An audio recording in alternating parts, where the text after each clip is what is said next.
আসসালামু আলাইকুম প্রিয় শিক্ষার্থীবৃন্দু।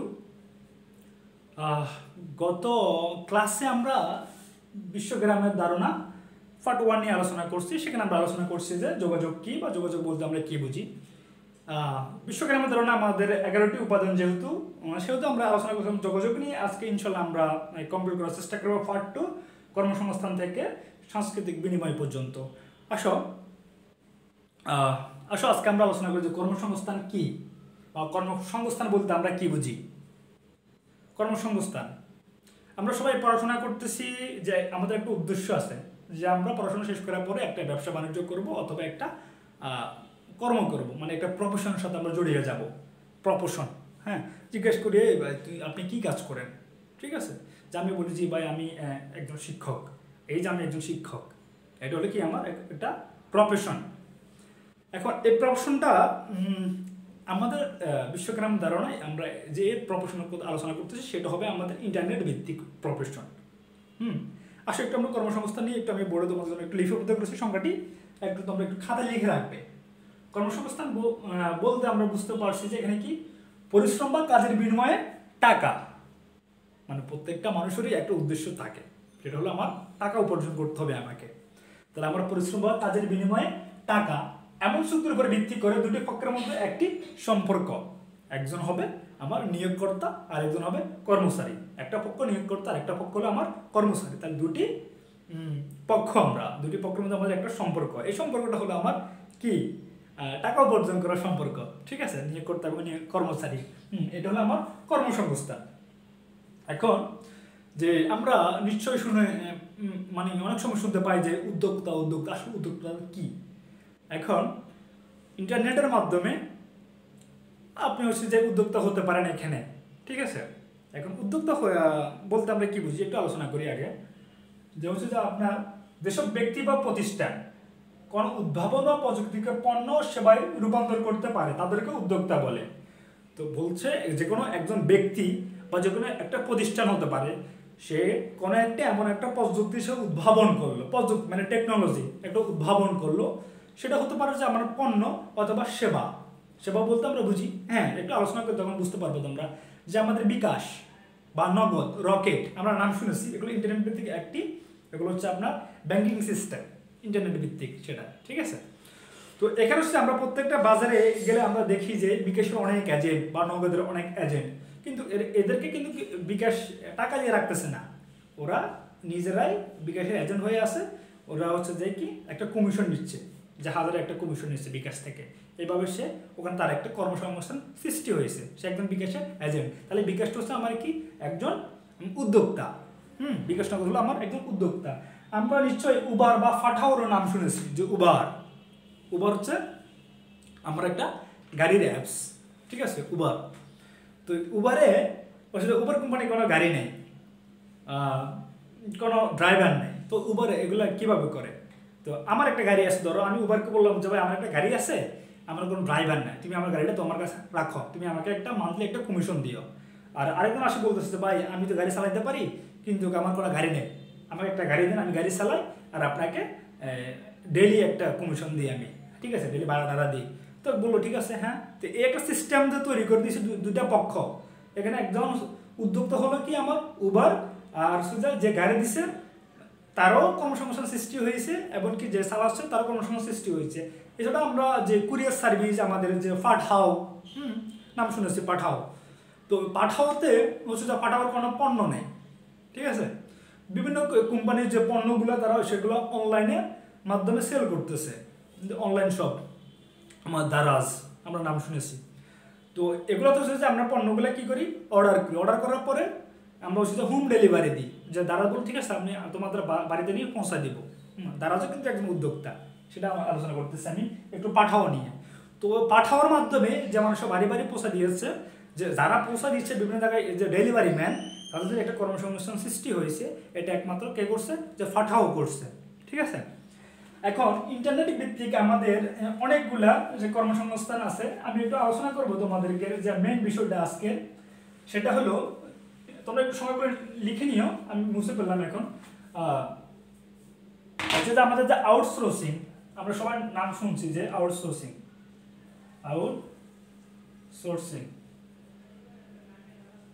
আউটসোর্সিং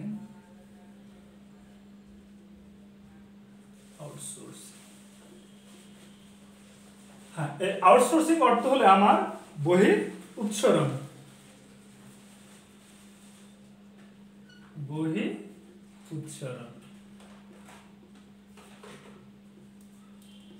বহির উৎসরণ যে আউটসোর্সিং লাইক আজ একজন উদ্যোক্তা, ঠিক আছে, যে আউটসোর্সিং একটু মনে রাখবা যে তোমরা পরীক্ষা আমাদের আসতে পারে যে এমসিকিউ অথবা হচ্ছে যে আমাদের ক নাম্বারে যে আউটসোর্সিং অর্থ কি, আউটসোর্সিং অর্থ বহির উৎসরণ। আমি আউটসোর্সিং সংজ্ঞাটা তোমাদের জন্য একটু লিখতেছি, একটু তোমরা নোট করবা। আউটসোর্সিং, আউটসোর্সিং, সোর্সিং বলতে বোঝায়, আউটসোর্সিং বলতে বোঝায় এমন এক ধরনের ব্যবসায়িক প্রক্রিয়া, এমন এক ধরনের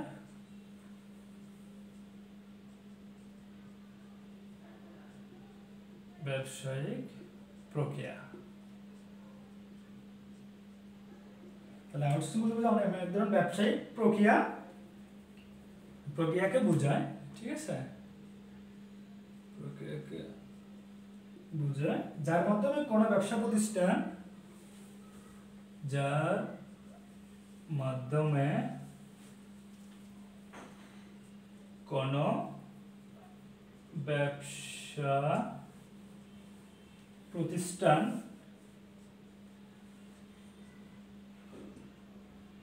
যার মাধ্যমে কোনো ব্যবসা প্রতিষ্ঠান তার কোনো কাজ, তার কোনো কাজ, তার কোনো কাজ চুক্তির মাধ্যমে, চুক্তির মাধ্যমে, চুক্তির মাধ্যমে বাহিরের দ্বিতীয় কোনো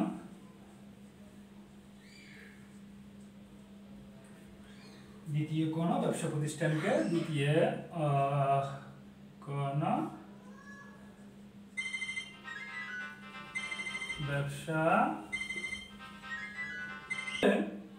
তাহলে আমরা আউটসোর্সিং বলতে বুঝতেছি কি, আউটসোর্সিং হলো এমন এক ধরনের ব্যবসায়িক প্রক্রিয়া, এখানে একটা ব্যবসার কথা বলছে যে একটা ব্যবসায়িক প্রক্রিয়া যার মাধ্যমে কোনো ব্যবসা প্রতিষ্ঠান তার কোনো কাজ চুক্তির মাধ্যমে বাহিরের দ্বিতীয় কোনো ব্যবসা প্রতিষ্ঠানকে দিয়ে করিয়ে নেওয়া। এখানে বলছে যে আমার একটা ব্যবসা প্রতিষ্ঠান আছে, যে আমার একটা কাজ, যে আমার এই কলমটা, হ্যাঁ এই কলমটা আমি তৈরি করার জন্য দ্বিতীয় কোনো একটা প্রতিষ্ঠানকে দেব, সে আমার এই কাজটি করিয়ে দিবে, ঠিক আছে। এখন আমাকে বলছে যে ইন্টারনেট ভিত্তিক কাজটা হবে, আউটসোর্সিং হলো ইন্টারনেট ভিত্তিক কাজ, তাহলে আমার কলমটা ইন্টারনেট ভিত্তিক করে দিতে পারবে না, সে আমার করে দিতে পারবে কি, সেটা হচ্ছে আমরা যারা ফ্রিল্যান্সিং করে, ফ্রিল্যান্সিংয়ের যে কাজগুলো ইন্টারনেট ভিত্তিক সেগুলো আমাকে করে দিতে পারবে। সেগুলো আমি একটু তোমাদের নিয়ে আলোচনা করবো যে আউটসোর্সিংয়ের মাধ্যমে কি কি ধরনের কাজ করানো যায় এবং যে করতে পারে। আর আউটসোর্সিংয়ের হচ্ছে যে তোমার যে আমি আউটসোর্সিংটা আমি যাদেরকে দিয়ে করাবো, কোন প্রতিষ্ঠানগুলো হবে সেগুলো আমি একটু আলোচনা করি। নিশ্চয়ই তোমরা নাম শুনেছ যে এক ফাইবার, ঠিক আছে, ফাইবার, দুই আপওয়ার্ক,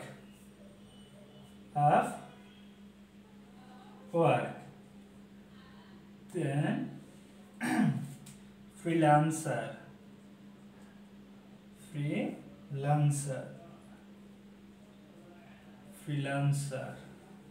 চার ফ্রিল্যান্সার। এই যে আমার হচ্ছে যে আউটসোর্সিং, যে আমি কোন কোন প্রতিষ্ঠানের মাধ্যমে আউটসোর্সিংগুলো আমি করাইতে পারবো, সেটা হচ্ছে যে আমি যে ফাইবার, আপওয়ার্ক, ফ্রিল্যান্সার এবং বিলান্সার এই কোম্পানিগুলোকে আমি বলবো যে অনেক কোম্পানি আছে তাদের কাজগুলো তারা কি করে, যে আপওয়ার্ক, ফাইবার, ফ্রিল্যান্সার, বিলান্সার কোম্পানিগুলোতে দিয়ে দেয় যে ভাই তোমরা আমার এই কাজগুলো করিয়ে দাও। তো হচ্ছে যে এরা বলে যে ঠিক আছে আমরা তোমার এই কাজটি করিয়ে দেব, তোমরা আমার এই কাজটা কমপ্লিট করে দিব, তুমি আমাকে $100 দাও। তখন ওই কোম্পানি বলেন ঠিক আছে ফাইবারকে যে আমি তোমাদেরকে $100 দিব, যে তোমরা আমার এই কাজটা করে দাও। তখন এই ফাইবার $100 চুক্তিতে সে কি করে কাজটা নিয়ে সে এই কাজটা কাদেরকে দিয়ে করায়, সে করে যারা ফ্রিল্যান্সার আছে,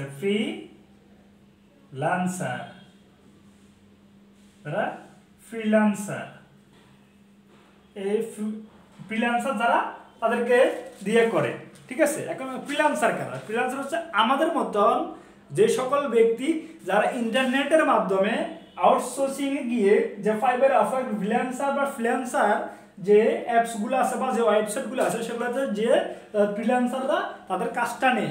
যখন কোনো কোম্পানি এই ফাইবারকে বললো যে আমি তোমাদেরকে $100 দিব, $100, ঠিক আছে, এই $100 কাজটা যে আমার এই ফাইবার সে অন্য একটা কোম্পানির কাছ থেকে নিল যে $100 কাজটা, সে কি করলো যে ফ্রিল্যান্সারকে বললো যে আমি তোমাদেরকে যে $80 দেব, ঠিক আছে, তোমরা আমার এই কাজটা করে দিতে পারবা। তখন ফ্রিল্যান্সার যে অনেক ফ্রিল্যান্সার আছে আপনাকে টাইম দিয়ে দে যে 5 দিন বা 10 দিন বা 7 দিন, এই দিনের মধ্যে তোমরা কাজটি করে দিতে হবে, দিলে আমি তোমাদেরকে $80 দেব।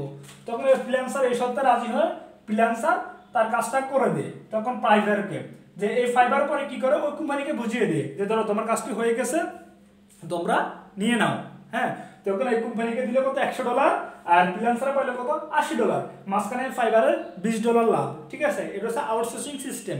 এখন এই ফ্রিল্যান্সার কি সেটা আমি একটু আলোচনা করব, এবং ফ্রিল্যান্সাররা কি কি কাজগুলো করে যে আউটসোর্সিং এর মাধ্যমে সেটা আমি একটু আলোচনা করব তোমাদের সামনে। একটু তোমরা যারা খাতায় লিখে নাও একটু সংজ্ঞাটা, কারণ পরীক্ষা আসলে তোমরা লিখতে পারবে তোমরা। তাহলে আমরা এখন আলোচনা করব যে ফ্রিল্যান্সার কে, ঠিক আছে। ফ্রিল্যান্সার বলতে আমরা কি বুঝি?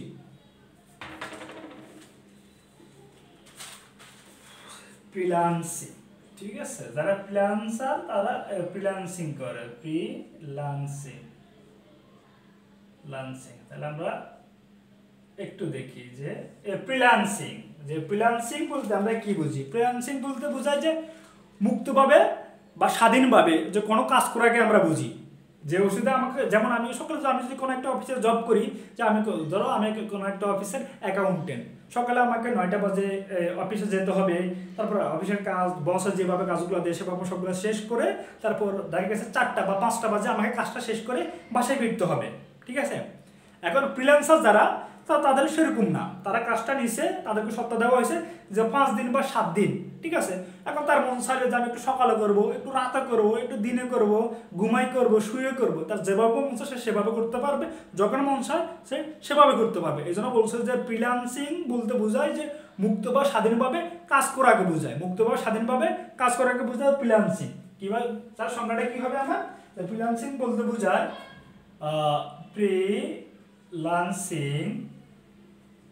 ফ্রিল্যান্সিং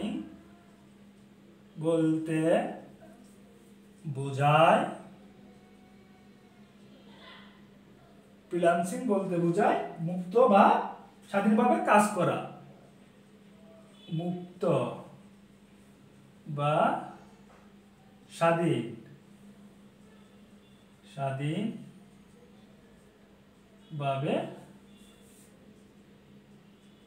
কাজ করা। তাহলে ফ্রিল্যান্সিং বলতে বোঝাচ্ছে যে আমার মুক্ত বা স্বাধীনভাবে কাজ করা। আর অনলাইনে ফ্রিল্যান্সিং বিষয়টি হচ্ছে ইন্টারনেটের মাধ্যমে তোমাকে এই কাজটি করতে হবে। তারপর আমাকে ফ্রিল্যান্সিং যদি আমাকে করতে হয় ফ্রিল্যান্সার অ্যাজ এ ফ্রিল্যান্সার হিসাবে, তাহলে আমাকে এই কাজটি করতে হবে ইন্টারনেটের মাধ্যমে। এখন হচ্ছে যে আলোচনা করি যে আমরা যে একজন ফ্রিল্যান্সার কি ধরনের কাজ করতে পারে। সে তো একটা কলম আবিষ্কার করতে পারে না, সে একটা কলম তো বানাইতে পারে না, তাহলে সে কি কাজ করবে? শুধু বকবক করতেছি যে আমরা ফ্রিল্যান্সিং, তাহলে ফ্রিল্যান্সার কি কাজ করে? আমরা তো জানি যে ফাইবার বা ফ্রিল্যান্সার থেকে সে কাজগুলো নেবে। এখন সে কি কাজ করবে সেগুলো আমি একটু লিখতেছি, আমরা একটু লিপিবদ্ধ করবো একটু খাতায়, যে অ্যাজ এ ফ্রিল্যান্সার সে কি কাজগুলো সে করতে পারবে। একে সে হচ্ছে যে এক data analysing,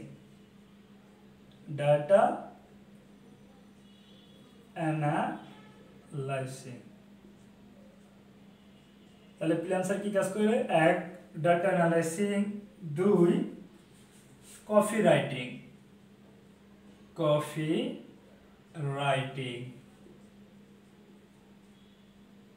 copywriting, 3 graphics design, graphics design, graphics design, software development, software development,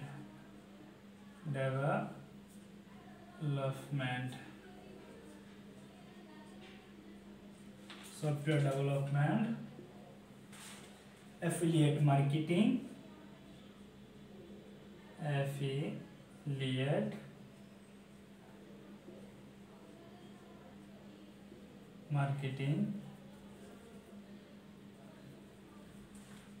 search engine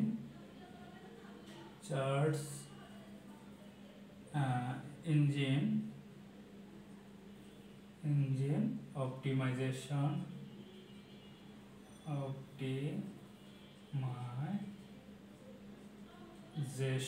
তোমরা একটু এগুলো খাতা লিপিবদ্ধ করবা, যেহেতু পরীক্ষায় আসলে তখন লিখতে পারবা যে সার্চ ইঞ্জিন অপটিমাইজেশন সম্পর্কে বলা হয় SEO, ঠিক আছে, SEO, সার্চ ইঞ্জিন অপটিমাইজেশন, যে গুগল অ্যাডসেন্স, গুগল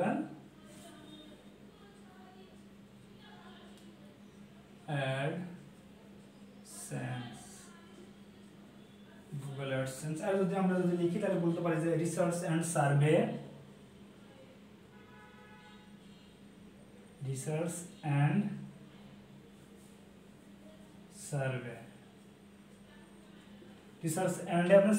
আর যদি আমি লিখি যে article blog writing,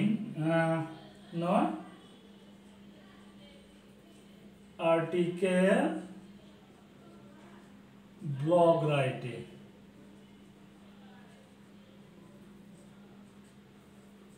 blog writing, আচ্ছা, তাহলে আমাদের যে ফ্রিল্যান্সাররা যারা মুক্তভাবে স্বাধীনভাবে কাজ করবে ইন্টারনেটের মাধ্যমে, তাদের কাজগুলো হলো কি? কাজগুলো হলো যে ডাটা অ্যানালাইসিং, ডাটা মানে তথ্যকে সে কি করবে? রিসার্চ করবে, অ্যানালাইজ করবে, হ্যাঁ, করে সেগুলো জমা দিবে। যে কপি রাইটিং, কপি মানে কি? নকল করা, রাইটিং মানে লেখা, কপি রাইটিং। গ্রাফিক্স ডিজাইন, বিভিন্ন যে আমরা গ্রাফিক্স ডিজাইন বা অ্যানিমেশনগুলা যে দেখি সেগুলা। সফটওয়্যার ডেভেলপমেন্ট, যে কোনো একটা সফটওয়্যার হতে পারে, যে আমার ইউটিউব একটা সফটওয়্যার, ঠিক আছে, যে সফটওয়্যারগুলো ছাড়া একটা ডেভেলপ করে, ফেসবুক একটা সফটওয়্যার, বিভিন্ন সফটওয়্যার হতে পারে, সেগুলো সে ডেভেলপ করবে। অ্যাফিলিয়েট মার্কেটিং হচ্ছে কি? অনলাইনের মাধ্যমে যে কোনো পণ্য সেল করা, এটাকে বলা হয় আমার affiliate marketing. Search engine optimisation, যে আমাদের যে সেগুলো গুগলে অথবা ইউটিউবে যে সার্চ ইঞ্জিন অপটিমাইজেশন করা হয়। গুগল অ্যাডসেন্স, গুগলের মাধ্যমে যে আমরা কোনো একটা ওয়েবসাইটে ঢোকার পরে দেখি যে আমার এই ওয়েবসাইটে আমি একটা সার্চ দিলাম যে www.amazon.com, amazon.com অনেকগুলো ওয়েবসাইট আসলো, বা কোনো একটা আমি পণ্যকে মানে ক্রয় করবো, একটা আমি বাইক কিনবো, তখন আমি একটা সার্চ দিই গুগলে, তখন যখন দেখি যে আমার উপর দিয়ে একটা অ্যাড দিছে, ঠিক আছে, একটা অ্যাড উঠে, এটা হচ্ছে যে আমার কি গুগল অ্যাডসেন্স। আর রিসার্চ অ্যান্ড সার্ভে বলতে আমার বোঝাচ্ছে যে আমেরিকাতে অথবা কোনো একটা কোম্পানি হতে পারে, তার একটা হচ্ছে যে মোবাইল ফোন আছে, এখন সে মোবাইল ফোনটা কি করলো? বিভিন্ন কোশ্চেন দিল যে আমার মোবাইল ফোনটা কি ভালো নাকি খারাপ, যে মোবাইলের ভিডিও কেমন, ক্যামেরা কেমন, এই যে সে একটা সার্ভে নেয় তার এলাকা থেকে, বিভিন্ন এলাকা থেকে, যে এলাকায় তার প্রোডাক্টগুলো সেল করা হয়, ওই এলাকা থেকে একটা সার্ভে নেয়, নিয়ে সে শুধু যেগুলো খারাপ হয় সেগুলো সে ডেভেলপ করে, যে নতুন করে সেগুলো প্রক্রিয়ার মাধ্যমে সে আবার করা হয়। আচ্ছা, আর্টিকেল ব্লগ রাইটিং হচ্ছে যে আমরা যে অনেক সময় দেখি যে অনেক মানুষ বিভিন্ন বিষয় লেখালেখি করে, ঠিক আছে, একটা ব্লগ করে। লেখালেখি বলতে যে বলো যে একটা দুধের উপরে, যে আমরা একটা দুধ কেমন বা কী অবস্থা, কোথেকে পাই, কেমনে পাই, কী কী খেলে কী কী পুষ্টিকর হয়, এই যে আমি একটা লিখলাম একটা রচনা, যে ব্লগ, ঠিক আছে, এটা হচ্ছে আমার যে ব্লগ রাইটিং। তাহলে আমরা যে বুঝতে পারলাম যে কর্মসংস্থানটা আমাদের কি, যে কর্মসংস্থান ইন্টারনেটের মাধ্যমে যে আমরা আউটসোর্সিং কারা? ফ্রিল্যান্সাররা ফ্রিল্যান্সিং করে তারা এই কাজগুলো করতে পারে। তারপর তোমরা খুব সহজে বুঝতে পারলা যে কর্মসংস্থানটা আমাদের কি। হ্যাঁ, প্রিয় শিক্ষার্থীবৃন্দু, তাহলে আমরা শেষ করলাম কর্মসংস্থান। এখন আমাদের শিক্ষা, যেহেতু শিক্ষা এই যে আমি তোমাদেরকে শেখাচ্ছি, তোমরা শিখতেছো, তো শিক্ষাটা কি আমাকে একটু জানতে হবে। আসো একটু জেনে নিই। শিক্ষা হলো অন্যকে জ্ঞান শেখানোর কাজ এবং অন্যের কাছ থেকে জ্ঞান কি গ্রহণ করার কাজ। এই যে আমি তোমাদেরকে একটা জ্ঞান দিচ্ছি, বক বক বক বক করতেছি, তোমরা আমার কথাগুলো শুনতেছ। এই যে আমি তোমাদেরকে একটা জ্ঞান দিচ্ছি, তোমরা আমার কাছ থেকে একটা জ্ঞান গ্রহণ করতেছ। এখন অনেকে বলতে পারে যে স্যার আমি তো জ্ঞান কি সেটাই জানি না। ঠিক আছে, জ্ঞান তোমার জন্য আমি বলতেছি। জ্ঞানটা হলো কি, সেটা হলো যে আমরা কোথাও দেখে শুনে পড়ে যাই শিখি তাই জ্ঞান। এখন এই যে আমি তোমাদেরকে কি করতেছি, বোর্ডে লিখতেছি, তুমি দেখতেছো, ইভেন আমি কি করতেছি, আমি বলতেছি, তুমি শুনতেছো, তাহলে কি দেখে শুনে। ইভেন তুমি মনে মনে পড়তেছো যে এখানে কি লিখছে, শিক্ষা হলো নয় জ্ঞান শেখানোর কাজ। তুমি কি পড়তেছো না, যে পড়তেছো, দেখতেছো, শুনতেছো, এই যাই শিখতেছো এই প্রক্রিয়ার মাধ্যমে, এটা হলো একটা জ্ঞান, জ্ঞান শিখতেছো। আর শিক্ষা হলো অন্যকে জ্ঞান শেখানোর কাজ এবং অন্যের কাছ থেকে জ্ঞান গ্রহণ করার কাজ। তাহলে আমি তো বুঝতে পারছি যে আমার জ্ঞানটা কি অথবা শিক্ষাটা কি। এখন শিক্ষাটা তুমি বুঝতে পারছো। এখন যে আমাদের যে অনলাইনের মাধ্যমে যে শিক্ষা, তাকে আমরা বলি যে ই লার্নিং, তাকে আমরা বলি ই লার্নিং। যে ই লার্নিং সিস্টেম যে হচ্ছে যে আমাদের এখন যে কোনো বই, যে এনসিটিভি অথবা ইসের যে বোর্ডের যে আমাদের বইগুলো, তখন আমরা এগুলো যখন নেটে সার্চ দিই তখন এগুলো আমরা পিডিএফ আকারে পাই, মানে সফট কপি পাই।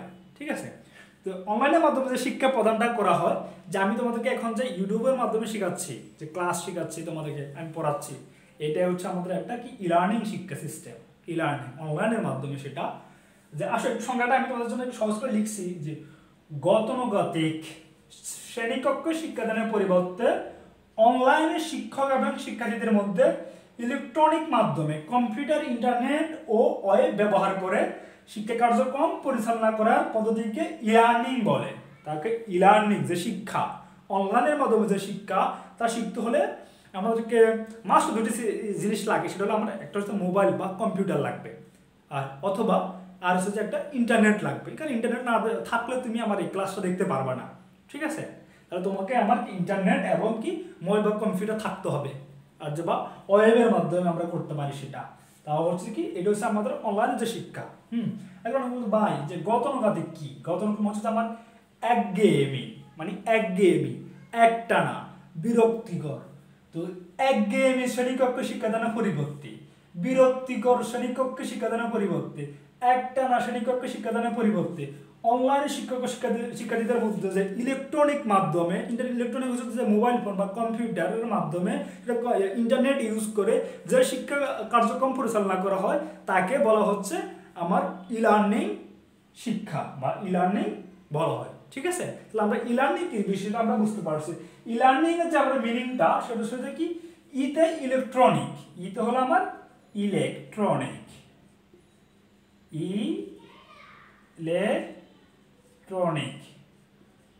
Electronic learning. ওকে, তাহলে আমরা বুঝতে পারছি যে ই লার্নিং হচ্ছে কি ইলেকট্রনিক লার্নিং। ইলেকট্রনিক কি আমরা তো বুঝতে পারছি যে ইলেকট্রনিক যে আমাদের মোবাইল ফোন বা কম্পিউটার, ইলেকট্রনিক। ঠিক আছে, লার্নিং মানে শেখা। তাহলে আমরা তবে এটা আমাদের একটু ইম্পর্টেন্ট এই সংজ্ঞাটা, ই লার্নিং কি, এটা পরীক্ষায় আসে। এবার আমরা পরীক্ষার জন্য লিখতে পারি, একটু সবাই একটু লিখে নিবা এবং একটু মুখস্থ করবা। হ্যাঁ, তাহলে আমরা শেষ করলাম যে আমার কি শিক্ষা কি। এখন আমরা আলোচনা করবো যে আমাদের চিকিৎসা কি। ঠিক আছে, তো চিকিৎসা বলতে আমরা কি বুঝি, আমরা প্রত্যেকে কিন্তু চিকিৎসা নিতে হয়। তাহলে চিকিৎসা নিতে হলে আমাদেরকে কোথায় যেতে হয়, ডাক্তারের কাছে যেতে হয়। কোথায় ডাক্তারের চেম্বার আছে আমরা সেখানে যাই। ঠিক আছে, অনেক ক্ষেত্রে দেখা যাচ্ছে কি 30 কিলোমিটার দূর থেকে অথবা চিটাগাং থেকে ঢাকায় যাচ্ছে, যাই ওখানে চিকিৎসা নিতেছে, অনেক দূর থেকে যাচ্ছে যে চিকিৎসা নেওয়ার জন্য ডাক্তারের কাছে। ইভেন তাহলে আমরা তথ্য প্রযুক্তির মাধ্যমে কীভাবে চিকিৎসা নিতে পারি, আমরা ওখানে না গিয়ে সেটা নিয়ে আলোচনা করবো আজকে। আমরা একটু আসো যে আমরা চিকিৎসা কি সেটা একটু বুঝি, চিকিৎসার সংজ্ঞাটা একটু বুঝি। তো চিকিৎসা বলতে আমরা বলতেছি যে চিকিৎসা বলতে শারীরিক বা মানসিক রোগাক্রান্ত কিংবা আঘাতপ্রাপ্ত, শারীরিক আঘাতপ্রাপ্ত রোগীদের স্বাস্থ্যের অবস্থার উন্নতি করা কিংবা রোগ প্রতিরোধ করা, সেবা শুশ্রূষার মাধ্যমে তাকে সুস্থ করে তোলাকে চিকিৎসা বলে। তাহলে আমরা চিকিৎসা বলতে বুঝলাম কি, সে শারীরিক অথবা মানসিক, ঠিক আছে, অসুস্থ হতে পারে, তাহলে তাকে আমরা কি চিকিৎসার মাধ্যমে কি করব, সুস্থ করে তুলবো। তাকে সুস্থ করে তোলাকে আমার চিকিৎসা বলতেছি। এখন আমার এই চিকিৎসাটা আমি করার জন্য আমাকে হসপিটালে যেতে হয় অথবা ডাক্তারের চেম্বারে যেতে হয়। এখন ইন্টারনেটের এই বৈপ্লবিক যুগে এই পরিবর্তনের মাধ্যমে যদি আমি ডাক্তারের কাছে চেম্বারে না গিয়ে বাসায় বসে চিকিৎসা নিই, সেটা আমি কিভাবে নিব, আর সেটা সে নেওয়াটাকে আমাকে কি বলে, আর বাসায় বসে আমি ডাক্তারের চেম্বারে না গিয়ে যে আমি চিকিৎসা নেওয়াকে বলা হচ্ছে আমাকে টেলিমেডিসিন। তথ্য যোগাযোগ প্রযুক্তির মাধ্যমে দূরবর্তী স্থানে রোগীদেরকে বিশেষজ্ঞ চিকিৎসক দ্বারা চিকিৎসা সেবা দেওয়াকে বোঝায় টেলিমেডিসিন। তাহলে আমি টেলিমেডিসিন কি আমি বুঝতে পারছি। টেলিমেডিসিনটা হলো কি, আমি বাসায় বসে ডাক্তার চেম্বারে না গিয়ে চিকিৎসা নেওয়াকে আমাকে বলতে বোঝাচ্ছে কি টেলিমেডিসিন। ঠিক আছে, এখন টেলিমেডিসিনকে আমরা বুঝতে পারছি। এখন আমি যে টেলিমেডিসিনটা নেব, যে ঠিক আছে আমি যে চিকিৎসাটা নেব যে অনলাইনের মাধ্যমে, তাহলে আমাকে কোথায় যেতে হবে? আমাদের অনেকগুলো ওয়েবসাইট আছে, যেমন হচ্ছে আমার ওয়েবসাইটগুলো টেলাডক,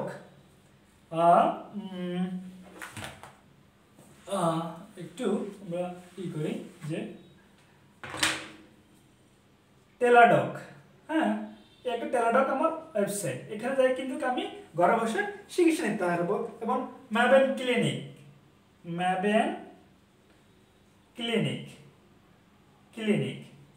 ঠিক আছে, ম্যাবেন ক্লিনিকে গিয়ে আমি টেলিমেডিসিন নিতে পারবো। ম্যাবেন ক্লিনিকে, হ্যাঁ, ম্যাবেন ক্লিনিক, আই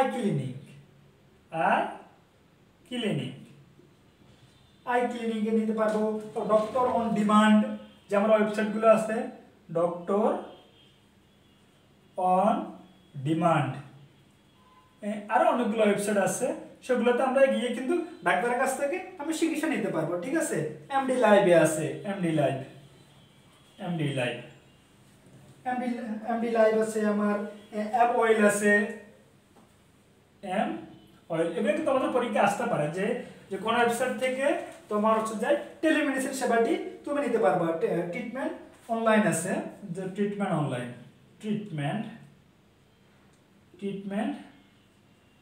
অনলাইন, হ্যাঁ। তাহলে আমরা বুঝতে পারছি যে টেলিমেডিসিনটা আমি কিভাবে নেব, সেটা আমি তথ্য যোগাযোগ প্রযুক্তির মাধ্যমে দূরবর্তী স্থানে ডাক্তারের চেম্বারে না গিয়ে চিকিৎসা নেওয়াকে আমাকে টেলিমেডিসিন বলতেছে। আর এই টেলিমেডিসিন সেবাটি আমি যে টেলাডক, ম্যাবেন clinic, eye clinic, doctor on demand, MD live, Amwell, treatment online, এই ওয়েবসাইটগুলোতে গিয়ে আমি এই সেবাটি নিতে পারবো। বুঝছো, আমি এই সেবাটি নিতে পারবো। এখন আমি একটু আলোচনা করি তোমাদেরকে যে এই সেবাটা আমি তো এই ওয়েবসাইটগুলোর মাধ্যমে নেব। ঠিক আছে, নেওয়ার পরে যে এই জিনিসটা একটু আলোচনা করি যে ইএইচআর, এই সেবা মানে কি, এটা হচ্ছে আমার ইএইচআর। এই জিনিসটা আমি একটু বুঝাই তোমাদেরকে যে ইলেকট্রনিক হেলথ রেকর্ড, আমার electronic health record, electronic health record, HEAL health record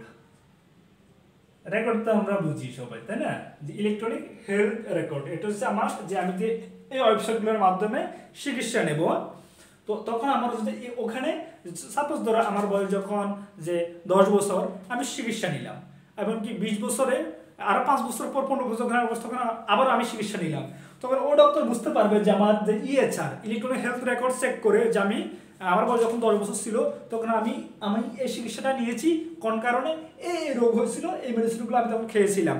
আবার তার কাছে 5 বছর পরে সে আবার দেখলো যে আমার পিছনে যে আমি চিকিৎসা নিয়েছি সেগুলো আমার কি হয়েছে, যে কেন হয়েছে, বা কি ওষুধ আমি খেয়েছি, তো সবগুলো সে বুঝতে পারে ডক্টর। এই জন্য যে ইএইচআর, ইলেকট্রনিক হেলথ রেকর্ডে আমাদের এগুলো লিপিবদ্ধ থাকে। ঠিক আছে, যে এই ব্যবস্থাপনার ডাটাবেস রোগীর সকল তথ্য সংরক্ষিত থাকে এবং রোগী তার ইএইচআর ব্যবহার করে যে কোনো স্থান হতে সে ডাক্তারকে দেখাতে পারতেছে এখানে। আর এই যে এই ওয়েবসাইট ইএইচআর গুলোতে আমার এই কোথায় রেকর্ড থাকবে, কোন অ্যাপস গুলোতে বা কোন ওয়েবসাইট গুলোতে, সেগুলো হচ্ছে যে আমার যে থেরাপি নোটস, এগুলোতে কি আমার ইএইচআরটা রেকর্ড থাকে। থেরাপি নোটস আছে আমার, ইপিক কেয়ার আছে, ইপিক কেয়ার, মানে এগুলোতে আমার এই যে ইএইচআরটা রেকর্ড হয়। বুঝে গেছে, যে কেয়ার 360 আছে আমার, কেয়ার 360, কেয়ার 360 কেয়ার 360 আর আরো আছে আমার যে নেটজেন অ্যাম্বুলেন্ট কেয়ার ইএইচআর। ঠিক আছে, তো আমাদের ইএইচআরটি কি আমি বুঝলাম যে ইলেকট্রনিক হেলথ রেকর্ড। এটা হচ্ছে আমাদের যে অ্যাপস বা এই ওয়েবসাইটগুলো আছে therapy notes, epic care, care 360, এগুলোতে আমার যে কখন কোন রোগটা হয়েছে তখন এগুলো লিপিবদ্ধ করা থাকে। তখন আমার কোনো একটা সমস্যা হলো ডক্টর দ্রুত চেক করে যে ওনার ইএইচআরটা একটু দেখো তো যে কী হয়েছে। তখন উনি ইএইচআরটা দেখে বলতে পারে না ওনার তো আগে এই রোগগুলো ছিল, এই ছিল, এটা নতুন রোগ, এটা ওনার প্রিভিয়াস বা পূর্বে এটা ছিল না, বর্তমানে এটা হয়েছে। তখন ডক্টর বুঝতে পারে যে সহজে যে না ওনার এই, তাহলে উনি ডাটাবেসটা চেক করে বলতে পারে যে আমার এই রোগটা নতুন হয়েছে অথবা এই রোগটা আমার আগের ছিল, আমি এই ওষুধটা খাচ্ছি। যখন আমি অসুস্থ থাকি, আমার যখন ফুললি অসুস্থ থাকে তখন সে বুঝতে পারে না, যে অজ্ঞান, সে বলতে পারছে না ডক্টরকে যে আমার এই রোগটা আগে ছিল। হ্যাঁ, এই যে এখন ডক্টর কীভাবে বুঝবে তার এটা আগে ছিল না ছিল, তখন ডক্টর কী করে তার ইএইচআর চেক করে যে ইএইচআর তার এগুলো রেকর্ড আছে কি না, যে প্রিভিয়াস রোগগুলো ছিল কি না। হ্যাঁ, এই জন্য বর্তমান সিস্টেমে তথ্যযোগাযোগ প্রযুক্তির মাধ্যমে যে থেরাপি নোটস বা ইপিক কেয়ার বা কেয়ার 360-এর মাধ্যমে যে আমরা ইএইচআরটা চেক করে যে চিকিৎসা সেবা দান করা হয়। তাহলে আমরা বুঝতে পারছি যে আমাদের চিকিৎসা কি সেটা আমরা বুঝতে পারছি যে একজন একে চিকিৎসা করানো হয় যে কিভাবে। যে গবেষণা, ঠিক আছে, এখন আমরা শুনবো যে গবেষণাটা কি। উন্নয়নের পূর্ব শর্ত হলো গবেষণা। যে কোনো দেশের যখন উন্নতি করতে হয় তখন সে দেশকে বেশি বেশি গবেষণা করতে হয়। গবেষণা না করলে তখন সে দেশ উন্নতির সৃষ্টি হতে পারবে যদি তাদের গবেষণা না থাকে। ঠিক আছে, তাহলে আমরা যে গবেষণা বলতে বুঝে যে প্রক্রিয়ায় সৃষ্টিশীল মেধা মনন প্রয়োগ করে পৃথিবীর জ্ঞান ভাণ্ডার বৃদ্ধি বা সমৃদ্ধ করা হয় সেটি হচ্ছে গবেষণা। এখন গবেষণা কি সংজ্ঞাটা আমরা বুঝতে পারছি যে মেধা, তার কি থাকতে হবে মেধা, আর হচ্ছে মনন, এই মেধা বা বুদ্ধি। ঠিক আছে, এই মননটা হলো আমার যে চিন্তা। ঠিক আছে, তাহলে আমি কি করতে হবে যে বুদ্ধির চিন্তার মাধ্যমে, তাহলে বুদ্ধির চিন্তা প্রয়োগ করে পৃথিবীর জ্ঞান ভাণ্ডার সমৃদ্ধ করা। ঠিক আছে, যে আমি একটা জিনিস আবিষ্কার করছি সেটা হচ্ছে কি আমি গবেষণার মাধ্যমে, আর এটি হচ্ছে আমার যে পৃথিবীর যে জ্ঞান ভাণ্ডার যে সিস্টেম সেখানে এটা আমার কি থাকবে সমৃদ্ধি থাকবে বা মজুদ থাকবে আমার সেটা গবেষণার মাধ্যমে। ঠিক আছে, তাহলে আমাদের যে উন্নতির পূর্ব সত্য হলো আমাদেরকে অবশ্যই গবেষণা করতে হবে। তাহলে তোমরা একটু গবেষণার সংজ্ঞাটি একটু লিখে রাখবে। ঠিক আছে, আর গবেষণা হলো জ্ঞানের মজুদ। ঠিক আছে, বাড়ানোর যে প্রক্রিয়া সেটা বাড়ানোর জন্য সৃজনশীল এবং পদ্ধতিগত জ্ঞান। আমি কি বুঝতে পারছি তোমাদের যে গবেষণাটা কি। যে গবেষণা আমাদের অবশ্যই অল্প আলোচনা যে বইতে একটু সহজ, তাও আমি তোমাদের জন্য একটা সংজ্ঞাটা রেডি করে রাখছি, তোমরা একটু নোট করবা। হ্যাঁ, সংজ্ঞাটা লিখে রাখবা। হ্যাঁ, তাহলে আমরা আলোচনা করলাম যে গবেষণা কি, তার আগে এখন আলোচনা করবো যে আমরা যে আমাদের অফিসটা কি, তাই না। যে আমরা প্রত্যেকে হচ্ছে যে আমাদের যে পড়াশোনা গ্র্যাজুয়েশন শেষ করার পরে প্রত্যেকে আমাদের টার্গেট যে আমরা একটা অফিসে কি করব, জব করব, তাই না, আমার এটাই টার্গেট। এখন আমরা একটু আলোচনা করবো যে অফিসটা কি। তাহলে আমরা অফিস বলতে কি বুঝো? অফিস অর্থ হলো আমার কার্যালয়, বাংলা অর্থ হলো আমার কার্যালয়। তাহলে অফিসে আমাদের বাংলা অর্থ কি আমরা বুঝতে পারছি যে অফিসের বাংলা অর্থ হলো আমার কার্যালয়। এখন অফিসে আমি তোমাদের একটু সংজ্ঞাটা দিই যে অফিস বলতে আমি কি বুঝি। যে অফিস বা কর্মস্থল যেখানে আমি কাজ করব সেটাই তো আমার অফিস, তাই না। তো অফিস বা কর্মস্থল হলো এমন একটি স্থান বা এমন একটি জায়গা যেখানে বিভিন্ন পেশাজীবী হতে পারে, যেমন কেউ অ্যাকাউন্টেন্টে কাজ করতেছে, কেউ হচ্ছে যে ম্যানেজার, কেউ হচ্ছে ব্যবস্থাপক, কেউ হচ্ছে ক্লিনার, কেউ হচ্ছে যে আমার যে ফ্যাক্টরিতে কাজ করতেছে, তাই না। তারপরে কি ফ্যাক্টরিতে কাজ করতেছে, যেখানে বিভিন্ন পেশাজীবী বিভিন্ন রকম হতে পারে পেশাজীবী, এক একজনের পেশা এক এক রকম। আমি যেমন পড়াচ্ছি তোমাদের, আমার পেশা হচ্ছে যে আমি যে পড়াই যে টিচার। ঠিক আছে, তো পেশাজীবী তাদের পেশা সংশ্লিষ্ট কাজ সম্পূর্ণ করে তাকে আমরা কি বলতেছি যে অফিস। তার মানে আমরা যে বুঝলাম যে অফিসটা কি, যেখানে বা এমন একটি স্থান যেখানে বিভিন্ন পেশাজীবী তাদের কাজ সংশ্লিষ্ট কাজটি ওই স্থানে সম্পূর্ণ করবে, সেটাকে আমরা অফিস বলতেছি। বর্তমানে তথ্য প্রযুক্তির যুগে অফিসের একটা মেইন ইম্পর্টেন্ট বিষয়, ইন্টারনেটের মাধ্যমে মানুষ ঘরে বসেও এখন অফিস কমপ্লিট করতে পারে, তাই না। যে আমি একটা ইম্পর্টেন্ট একটা কাজ আছে সেটা আমি হচ্ছে যাই ইন্টারনেটে ভিত্তিক হয়ে গেছে এখন আমার, যে কোথাও ইমেল পাঠানো, ইন্টারনেটের মাধ্যমে সকল কিছু দেখা, তারপর হচ্ছে যে আমার অ্যাকাউন্টেন্ট হিসাব করতেছে কি যে আমার যে কর্মচারী যারা আছে তাদের বেতন কত হবে, যে সেটা সেই ইন্টারনেটের মাধ্যমে সে সকল কিছু অনলাইনের মাধ্যমে কাজ করতেছে। এমনকি যে আমাদের বছর শেষে যে ইনক্রিমেন্ট, সে তার বেসিক অনুযায়ী কত পার্সেন্ট ইনক্রিমেন্টে বৃদ্ধি পাবে, সেটা আমরা এখন সব কিছু কি তথ্য প্রযুক্তির মাধ্যমে নিয়ে আসছি। খুব সহজ করে বলছি যে আমাদের অফিসটা এখন তথ্য প্রযুক্তির মাধ্যমে। তাহলে আমি বুঝতে পারছি যে আমাদের অফিসটা কি বাসস্থান। যে এখন আমাদের আলোচনা উচ্চ বিষয় যে বাসস্থান। বাসস্থানটা কি? আমাদের মৌলিক চাহিদা। বাসস্থান হলো আমাদের মৌলিক চাহিদা, যার বসবাস করার কোনো জায়গা নেই, ঠিক আছে, তখন সেই ফেরারি হয়ে বিভিন্ন জায়গায় ঘুরতেছে। তাহলে আমাদের বাসস্থানটা খুব ইম্পর্টেন্ট একটা বিষয়। যে আমাদের তথ্য প্রযুক্তির যুগে আমাদের যে স্মার্ট হোম, স্মার্ট হোম সবাই আমরা নাম শুনেছি হয়তো, যে স্মার্ট হোমটা কি, আমরা আজকে সেটা নিয়ে একটু আলোচনা করবো যে স্মার্ট হোমটা কি। স্মার্ট হোম হলো এমন একটি বাসস্থান যেখানে রিমোট কন্ট্রোলিং, যেটা আমি রিমোটের মাধ্যমে, ঠিক আছে, রিমোট কন্ট্রোলিং বা প্রোগ্রামিং ডিভাইসের সাহায্যে বাড়ির heating system, cooling system, security system, lighting system আমি কন্ট্রোল করতে পারি বা নিয়ন্ত্রণ করা যায়, তাকে স্মার্ট হোম বলে। তাহলে আমি কি করতে পারি, যে রিমোট কন্ট্রোলিং এর মাধ্যমে কি প্রোগ্রাম ডিভাইসের সাহায্যে বাড়ির heating system, cooling system, lighting system, security control system ইত্যাদি নিয়ন্ত্রণ করা যায়, তাকে বলা হয় স্মার্ট হোম। সাপোজ ধরো তুমি অফিসে আসো, যে তোমার বাসায় জানালা খোলা আছে, এখন বৃষ্টি আসবে বা ঝড় আসবে, তখন তুমি তোমার একটা নোটিফিকেশন দিবে, সেই স্মার্ট হোম যদি তোমার হয় নোটিফিকেশন দিবে যে আপনার যে দরজা বা জানালা খোলা আছে। তখন আমি এখানে অ্যাপসের মাধ্যমে যে আমি সেটা দরজা বা জানালা বন্ধ করে দিব, আমার বাসায় দরজা জানালা সেটা বন্ধ হয়ে যাবে, ঠিক আছে। অথবা যে শীতকাল অথবা যে গরমকালের কথা বলি, যে গরমকালে যে বাড়ি অনেক গরম হয়ে থাকে, তো আমি অফিস থেকে ধরুন বাসা যেতে আমার 20 মিনিট বা 10 মিনিট সময় লাগবে, তখন আমি কি করলাম, আমি এখানে বসে আমার মোবাইল ফোনের মাধ্যমে আমি এসিটাও অন করে দিলাম, ঠিক আছে। আমার 10 মিনিটের ভিতরে বাসায় যেতে আমার হচ্ছে যে রুমটা একদম কুল হয়ে যাবে, যে স্বাস্থ্যের একদম খুব একটা উন্নত শীর্ষে নিয়ে যাবে। এই যে স্মার্ট হোমের যে সিস্টেমটা, অথবা হচ্ছে যে বর্তমান যে সিস্টেমগুলো যে স্মার্ট হোমের, সেটা হচ্ছে তোমার যে পুলিশের কন্ট্রোল, অথবা হচ্ছে তোমার যে কিছু ব্যক্তিগত কোম্পানি আছে তাদেরকে দিয়ে দেওয়া হয় তাদের নিরাপত্তা কন্ট্রোলিং সিস্টেমের মাধ্যমে। কিন্তু তারা আপনার স্মার্ট হোমে কোথায় কী হচ্ছে না হচ্ছে সেগুলো তারা কন্ট্রোল করতে পারে, তারা দেখতে পায়, তারা তখন বসে ওই কাজটি আপনার করে দিচ্ছে। এই স্মার্ট হোমটা হচ্ছে বর্তমানে খুব একটি ইম্পর্টেন্ট বিষয়। সেটা হচ্ছে যে আমার ইসের জন্য, যে আপনার বাসা ধরুন প্রতিবন্ধী কোনো হচ্ছে যে আপনার যে ছেলে সন্তান অথবা বাবা মা আছে, অথবা হতে পারে যে আমার অসুস্থ বাসায় কেউ আছে, এখন তার কখন কি দরকার, যে এখন গরম পড়তেছে অথবা সে কি করতেছে, কি কোথা যাচ্ছে, সেটা আপনি সিসি ক্যামেরা দেখতেছেন মোবাইলে বসে অফিসে।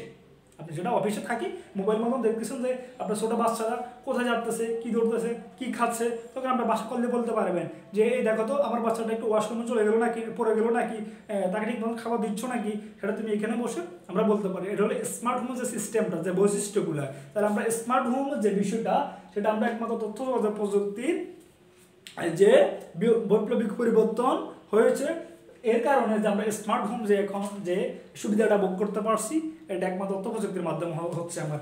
আর এই স্মার্ট হোম হলো আমার, স্মার্ট হোমকে আমরা অটোমোশন সিস্টেম বলা হয়। স্মার্ট হোমের সিস্টেমটাকে বলা হয় যে অটোমোশন সিস্টেম,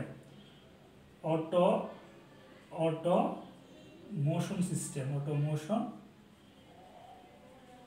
সিস্টেম মানে স্মার্ট হোমকে আমরা আরেকটা ভাষা বলতে পারি যে আরেকটা অর্থে যে অটোমোশন সিস্টেম। স্মার্ট হোমটা হচ্ছে কি আমার অটোমোশন সিস্টেম। তাহলে স্মার্ট হোমের পদ্ধতিকে বলা হয় যে অটোমোশন সিস্টেম। এটা আমাদের পরীক্ষা আসতে পারে অথবা এমসিকিউ আসতে পারে যে স্মার্ট হোমে সিস্টেম পদ্ধতিকে কি বলা হয়, তাহলে বলতে পারবো যে আমরা অটোমোশন সিস্টেম। বুঝছো, বাসস্থানের যে নিরাপত্তা সুরক্ষিত যে স্মার্ট হোমের মাধ্যমে যে একটা যে বিশাল সুবিধা, সেটা একটা বিশাল একটা বৈপ্লবিক পরিবর্তন স্মার্ট হোম। তাহলে আমরা বুঝতে পারছি যে স্মার্ট হোমটা কি আমাদের। হ্যাঁ, এখন হচ্ছে আমাদের যে ব্যবসা বাণিজ্য, ইন্টারনেটের মাধ্যমে যে আমাদের ব্যবসা বাণিজ্য সিস্টেম, বর্তমান যুগটা হচ্ছে ইন্টারনেটের যুগ। আর এই ব্যবসা বাণিজ্য সিস্টেমটা একটু আমরা আলোচনা করবো যে ইন্টারনেটের মাধ্যমে ব্যবসায়িক লেনদেন ও সুবিধা ব্যবহার করাকে ই কমার্স বলে। যে আমরা ই কমার্সের নাম শুনেছি, যে ই কমার্সটা কি, সেটা হচ্ছে আমার ইন্টারনেট ব্যবহার করে কি করবে, লেনদেন এবং সুবিধা, তাকে ই কমার্স বলছে ইন্টারনেটের মাধ্যমে। এখন ই কমার্সের যে আমাদের সিস্টেমটা, এটা হচ্ছে যে আমাদের যারা বড় বিক্রেতা আছে, যে একটা কোম্পানি আছে, সে কি করে অনলাইনের মাধ্যমে তার পণ্যগুলো সে সেল করে খুচরা বিক্রেতাদের কাছে। আর খুচরা বিক্রেতারা খুঁজতে থাকে যে আমার আমার এই জিনিসটা পছন্দ, আমি অনলাইনে চার্জ দিলাম যে হ্যাঁ এটার দাম কত। তো এটাকে বলা হয় যে অনলাইন শপিং। যে অনলাইন শপিংয়ের মাধ্যমে খুচরা বিক্রেতারা তাদের পণ্যগুলো ক্রয় করে বিক্রেতাদের কাছ থেকে। আবার এই অনলাইন শপিং যে আমরা কোথায় করি, অনেকগুলো ওয়েবসাইট আছে, যেমন হচ্ছে যে বিক্রয়.com, www.বিক্রয়.com, বাংলাদেশের জন্য বিক্রয়.com। বিক্রয়.com আছে, আমার দারাজ আছে, হ্যাঁ। তার বহির্বিশ্বে যেমন আলিবাবা আছে, আলিবাবা আছে, অ্যামাজন আছে, অ্যামাজন।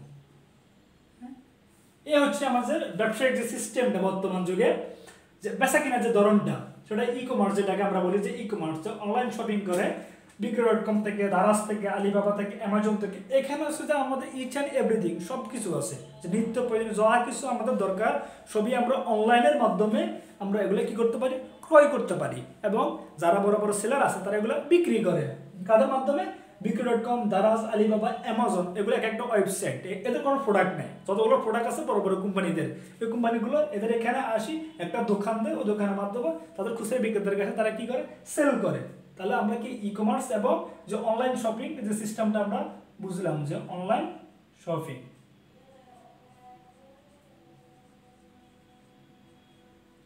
তাহলে কি আমি ই কমার্স কি এবং অনলাইন শপিং কি আমরা সেটা বুঝতে পারছি।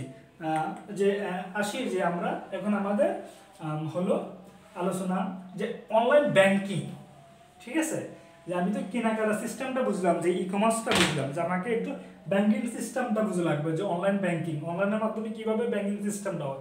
ইন্টারনেটের মাধ্যমে ব্যাংকের যে সেবা গ্রহণ করা যায় তাকে অনলাইন ব্যাংকিং বলা হয়। ইন্টারনেটের মাধ্যমে ব্যাংকের যে সেবা গ্রহণ করা যায় তাকে বলা হয় অনলাইন ব্যাংকিং। আর অনলাইন ব্যাংকিংয়ের মাধ্যমে সেবা গ্রাহককে ব্যাংকে যেতে হয় না। তার মানে কি, আমার সবচেয়ে বড় সুবিধা যেটা, সেটা অনলাইন ব্যাংকিংয়ের মাধ্যমে যে সেবাটা গ্রহণ করবে। যেমন আমি অনলাইন ব্যাংকিং থেকে একটা সেবা গ্রহণ করবো, সাপোজ ধরো যে আমাদের বাংলাদেশের নাম করা ব্যাংক সোনালী ব্যাংক। ঠিক আছে, আমি এখন ব্যাংকে যাব না, আমাকে টাকা উত্তোলন করা লাগবে, তখন আমি কি করব, যে ওই অনলাইন ব্যাংকের মাধ্যমে, অনলাইনের মাধ্যমে আমি টাকাটা উত্তোলন করব। ঠিক আছে, অথবা টাকাটা আমার কোথাও পাঠানো লাগবে, তখন আমি যে ব্যাংকে না গিয়ে এটা আমি অনলাইনের মাধ্যমে পাঠাই দিব। একে বলা হয় ইএফটি বলা হয়, মানে ইলেকট্রনিক ফান্ড ট্রান্সফার, যেখানে আমরা ইএফটি ইলেকট্রনিক ফান্ড ট্রান্সফার বলি, যে EFT electronic fund transfer, electronic fund transfer, fund transfer. তার মানে কি, আমরা ইলেকট্রনিক যে ফান্ড ট্রান্সফার সেটা আমি কি বুঝতে পারছি, মোবাইল বা ইন্টারনেটের মাধ্যমে করতে পারি। যে আমাদের যে ব্যাংকিং যে সিস্টেমটা, যে আমার অনেক সময় থেকে আমরা ইন্টারনেট, আমার মোটর থেকে আমরা ব্যাংকে যাব না, ব্যাংকে না গিয়ে আমি সকল সেবা গ্রহণ করব। আর এটাকে বলা হচ্ছে আমার যে অনলাইন ব্যাংকিং। তাহলে আমি কি বুঝতে পারছি যে অনলাইন ব্যাংকিং বা আমাদের ব্যবসা বাণিজ্যের যে সিস্টেমটা। হ্যাঁ, তাহলে আমাদের এখন আলোচনা করবো যে আমাদের সংবাদটা কি, মানে সংবাদ মানে নিউজ। ঠিক আছে, তো নিউজ বা নিউজ পেপার, যেটা আমরা সংবাদপত্রগুলো যে আমরা শুনে থাকি, বাংলাদেশে অনেকগুলো সংবাদপত্র আছে, যেমন এই যে ইলেকট্রনিক মিডিয়া, যেমন এটিএন নিউজ, ঠিক আছে, এনটিভি, বাংলা ভিশন, হ্যাঁ, লাইকেস, আরটিভি, এবং হচ্ছে যে আমাদের যে নিউজ পেপারগুলো, যে সংবাদপত্র, সেগুলো আমরা হতে পারি যে কালের কণ্ঠ, আমাদের দেশ, প্রথম আলো, হ্যাঁ, এই যে এই হচ্ছে নিউজ পেপারগুলো। এখানে আমরা বুঝবো সংবাদটা কি, আসলে একটা আলোচনা করি। যে সংবাদ হলো বর্তমান ঘটনা সম্পর্কে তথ্য, যেটা বর্তমান এখন ঘটে গেছে, এই তথ্যটা আমাকে দিবে। বিশ্বের গুরুত্বপূর্ণ ঘটনা, সারা বিশ্বের যে গুরুত্বপূর্ণ কোথায় কি হচ্ছে না হচ্ছে, সেই সকল ঘটনা সম্পর্কে আমরা জানবো। দেশের, আমাদের দেশের এবং স্থানীয়, আমি যে এলাকায় থাকি ওই এলাকার তথ্যের একটি মুদ্রিত বা সম্প্রসারিত প্রতিবেদন। তাহলে কি সেটা কি হবে, আমার মুদ্রিত মানে যেটা আমার যে নিউজ পেপারগুলো, সংবাদপত্রগুলো আমরা দেখি যে পেপার, যেটা কাগজে, সেটা হলো আমার মুদ্রিত। আবার সম্প্রসারিত প্রতিবেদন যেটা কি, যেটা আমি ইলেকট্রনিক মিডিয়াতে আমাকে দেখাবে। যেমন কিছুদিন আগে যে আমরা শুনতে পারলাম যে জার্মানিতে কোন এক জিমনেশিয়ান, ঠিক আছে, তিনি হচ্ছে নাম করা ওনাদের হচ্ছে জার্মানির, আর উনি হচ্ছে যে কি ওনার বাড়ির কিছু মহিলা আর কি, উনি যে পাশের বাসার প্রতিবেশীর যে ডাস্টবিনে ময়লাটা ফেলে আসছে, তখন হচ্ছে কি সেটা ওই প্রতিবেশী সেটা দেখছে সিসি ক্যামেরায়, দেখে সে পুলিশকে জানালো যে আমার বাসায় যে ওই আমার ডাস্টবিনে যে আমার পাশের বাসার অমুক যে আমার এখানে তার ময়লাটা ফেলে আসছে। এই জন্য পুলিশ আসি তাকে 1400 ইউরো তাকে কী করলো, ফাইন করলো, প্রায় বাংলাদেশের টাকা 3 লক্ষ টাকা তাকে ফাইন দেওয়া লাগলো। কেন? ওই দেশের নিয়ম যে আপনার বাসার ময়লা কারো বাসার ডাস্টবিনে ফেলানো যাবে না। কোথায় ফেলাতে হবে? সরকারের যে ডাস্টবিন দেওয়া হয়েছে সেখানে আপনাকে ফেলাতে হবে। এটা হচ্ছে জার্মানি এর নিয়ম। তখন ওই দেশের যে ঘটনাটা যে আমরা জানলাম, সেটা আমরা কিভাবে জানলাম? এই সংবাদের মাধ্যমে, এই সংবাদপত্রের মাধ্যমে যে আমরা জানছি যে আমরা বাংলাদেশে বসে জার্মানির যে একটা গুরুত্বপূর্ণ ঘটনা সেটা আমরা জানলাম, ঠিক আছে। এমনকি আমাদের বাংলাদেশের কখন কোন জায়গায় কি হচ্ছে না হচ্ছে এই যে আমরা সব কিছু জানি, এগুলো হচ্ছে আমাদের সংবাদ। তাহলে সংবাদের সংজ্ঞাটা কি? সংবাদ হলো বর্তমান ঘটনা সম্পর্কে তথ্য, আমাকে তথ্য দিবে, বিশ্বের গুরুত্বপূর্ণ ঘটনা সম্পর্কে আমরা জানবো, দেশ বা স্থানীয় এলাকার তথ্যের একটি মুদ্রিত সম্প্রসারিত প্রতিবেদন। তাহলে সংবাদ আমরা দুইভাবে পেতে পারি আমরা, সেটা হচ্ছে ইলেকট্রনিক মিডিয়াতে, আর হচ্ছে আমরা নিউজ পেপার মানে সংবাদপত্রের মাধ্যমে। আর বর্তমান যে যুগ, আমরা সোশ্যাল মিডিয়ার যুগ, আমরা ফেসবুকে ঢুকলে যে কোনো নিউজ আমরা জানতে পারি। এটা হচ্ছে আমাদের কি সম্প্রসারিত প্রতিবেদনগুলো, ঠিক আছে। তাহলে আমরা সুন্দরভাবে বুঝতে পারলাম যে আমাদের সংবাদটা কি। হ্যাঁ, আমাদের হচ্ছে যে কি বিশ্ব কয়েকটা নাম করে আমাদের সংবাদপত্র আছে, যেমন এপি এপি আছে, আমাদের রয়টার্স আছে, যেগুলো আমরা সবাই জানি যে রয়টার্স, আল জাজিরা,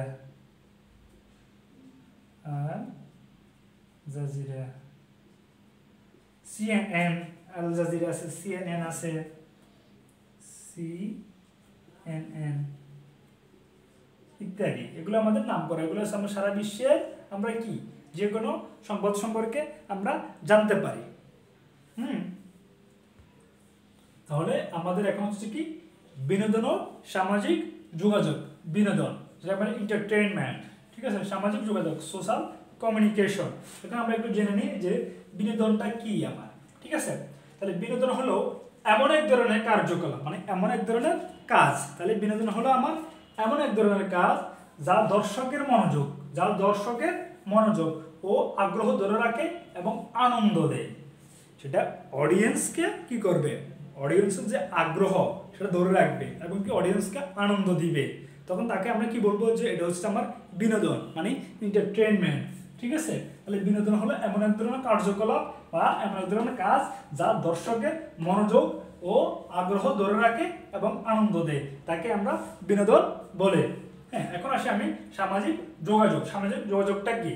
সামাজিকভাবে বিভিন্ন মাধ্যম, যে কোনো মাধ্যম হতে পারে, ঠিক আছে, বিভিন্ন মাধ্যম সাহায্যে মতামত বিনিময়, মানে আমি আমার মনের ভাব তার কাছে প্রকাশ করব, এই যে আমার মতামত বিনিময়। তথ্যের আদান প্রদান, তখন আমি বললাম যে ভাই এই জিনিসটা কি, আমি এটা জানতে চাই, আমি ওখান থেকে জানলাম, সে আমাকে জানালো এবং সে জানতে চায়, আমি তাকে জানালাম। তথ্যের আদান প্রদান, এটা হচ্ছে আন্তঃযোগাযোগ। এই সামাজিক যোগাযোগকে বলা হয় আন্তঃযোগাযোগ। এই ব্যবস্থাকে সামাজিক যোগাযোগ বলে। আর এই সামাজিক যোগাযোগগুলো আমরা নর্মালি করে থাকি কিসের মাধ্যমে? যেমন ইমেল, ঠিক আছে, ইমেল, ইমো, হোয়াটসঅ্যাপ, হ্যাঁ, হোয়াটসঅ্যাপ, ভাইবার, ঠিক আছে, এগুলোর মাধ্যমে ফেসবুক, এগুলো হচ্ছে আমাদের কি সোশ্যাল মিডিয়া, মানে সামাজিক মাধ্যম। এগুলো হচ্ছে আমি কি সামাজিক মাধ্যম। এগুলোর মাধ্যমে আমরা বিভিন্ন জায়গায় কি করতে পারি, তথ্য আদান প্রদান এবং মতামত ভাব বিনিময় এই যে করতে পারি, এটা আমার হলে কি সামাজিক যোগাযোগ, মানে আন্তঃযোগাযোগ, যাকে আমরা আন্তঃযোগাযোগ বলতেছি। তাহলে সামাজিক যোগাযোগের মাধ্যম হলো একটা ডিজিটাল প্ল্যাটফর্ম, এগুলো প্রত্যেকটা হলো এক একটা ডিজিটাল প্ল্যাটফর্ম বা নেটওয়ার্ক, যা ব্যবহারকারীদের মধ্যে তথ্য, চিন্তা, ছবি, ভিডিও এবং অন্যান্য যে কন্টেন্ট সব কিছু আমরা একে অন্যকে শেয়ার করতে পারি। এসবগুলোর মাধ্যমে এই সুযোগটা আমরা ভোগ করতে পারি, তাই না? সামাজিক যোগাযোগের মাধ্যমে ব্যক্তিগত, সেটা ব্যবসায়িক যে কোনো ডকুমেন্ট, যে কোনো কিছু আমরা আদান প্রদান করতে পারি। তাহলে আমি সুন্দরভাবে তোমাকে বোঝাতে পারছি যে বিনোদন এবং সামাজিক যোগাযোগটা কি। আমরা এই সংজ্ঞাগুলো একটু নোট করব এবং একটু এগুলা মুখস্থ করার চেষ্টা করবো যেন পরীক্ষা আসলে আমরা কিছু লিখতে পারি, ঠিক আছে। প্রিয় শিক্ষার্থীবৃন্দু, আমরা আমাদের ক্লাসের একদম শেষ পর্যায়ে যে সাংস্কৃতিক বিনিময়, এখন আমরা সাংস্কৃতিক যে বিনিময় যে জিনিসটা সেটা হলো আমরা আদান প্রদান, ঠিক আছে। বিষয়টা বোঝাচ্ছে আমাকে। আসো, সংস্কৃতিটা কি? সমাজের সদস্য হিসাবে প্রত্যেকটা মানুষ একটা সমাজে বসবাস করে, এটা মাস্ট। সমাজ ছাড়া মানুষ বসবাস করতে পারে না। সমাজ ছাড়া একমাত্র পারে তারা ফেরালাল মানব, ঠিক আছে। ও টার্জান মুভির মতন যে বন্য পশু পাখিদের সাথে থাকে, ঠিক আছে। ওরা আমরা প্রত্যেকটা মানুষকে আমাকে সমাজে বসবাস করতে হয়। যে সমাজের সদস্য হিসাবে অর্জিত নানা আচরণ তো আমি বুঝি, ঠিক আছে। আচরণ, যোগ্যতা এবং জ্ঞান, কার যোগ্যতা কতটুকু, তার জ্ঞান কতটুকু, বিশ্বাস এবং শিল্পকলা, নীতি, আদর্শ, আইন, প্রথা ইত্যাদি এক যৌগিক সমন্বয় হলো সংস্কৃতি। তাহলে আমরা বুঝতে পারছি যে সংস্কৃতিটা কি। সেটা একটা সমাজের আইন, প্রথা, যে সমাজ কিভাবে চলে, ও তাদের আচরণ, তারা কিভাবে মানুষের সাথে ব্যবহার করে, এই সব কিছু মিলাই তাদের ওই এলাকার একটা সংস্কৃতি। প্রত্যেকটা একটা ডিস্ট্রিক্টের ভিতরে বিভিন্ন এলাকার লোকদের এক এক রকম সংস্কৃতি। তাহলে প্রত্যেকটা দেশের ভিতরে তাহলে কত রকম সংস্কৃতি থাকতে পারে এবং কি বিশ্বের ভিতরে কত রকম সংস্কৃতি, সেই বিষয়টা আমরা কিন্তু তথ্য প্রযুক্তির মাধ্যমে বিভিন্ন জায়গা থেকে আমরা এখন জানতে পারি। যে চাইনার মানুষদের খাবার দাবার কি, তারা কি খায়, তারা কিভাবে চলে, তাদের সিস্টেমগুলো কি, বাঙালিরা কি খায়। যেমন আমরা মাছ ভাতে বাঙালি, আমরা একটু মাছ ভাতে খাইতে খুব পছন্দ করি, ঠিক আছে। বিশ্বের অন্যান্য অনেক যেমন চাইনার যেমন ভাত খায় না, তারা বিভিন্ন রকম জিনিস খায় এবং তারা কি তাদের লাঠি টাঠি এগুলো দিয়ে কাঠি দিয়ে খায় তারা। আমরা হাত দিয়ে খেতে খুব পছন্দ করি, তাই না। এই যে তাদের সংস্কৃতি আমাদের সংস্কৃতি একটা ভিন্ন সিস্টেম। তাহলে আমরা কি বুঝতে পারছি যে সংস্কৃতিটা কি বা সংস্কৃতির বিনিময়টা কি। হ্যাঁ প্রিয় শিক্ষার্থীবৃন্দু, হ্যাঁ আর এই সংস্কৃতিটা হলো আমাদের মানব সৃষ্ট। এই সংস্কৃতি তাহলে কি, সংস্কৃতি হলো মানব সৃষ্ট একটা কৌশল। হ্যাঁ আমরা কি বুঝতে পারছি। আর এইসব কৌশলের মাধ্যমে আমাদের উদ্দেশ্যগুলো আমরা সফল করি এই সংস্কৃতি বিনিময়ের মাধ্যমে। তাহলে আজকে আমাদের বিশ্বগ্রাম ধারণার পার্ট 2-তে সংস্কৃতি বিনিময়, এই যে কর্মসংস্থান থেকে সংস্কৃতি বিনিময় পর্যন্ত আমরা শেষ করলাম। শিক্ষার্থীবৃন্দু, আমাদের এই ধারাবাহিকভাবে আমাদের এই ইউটিউব ক্লাসে আমরা ইউটিউবের চ্যানেলে আমরা ধারাবাহিক আমরা ক্লাসগুলো দিয়ে যাব।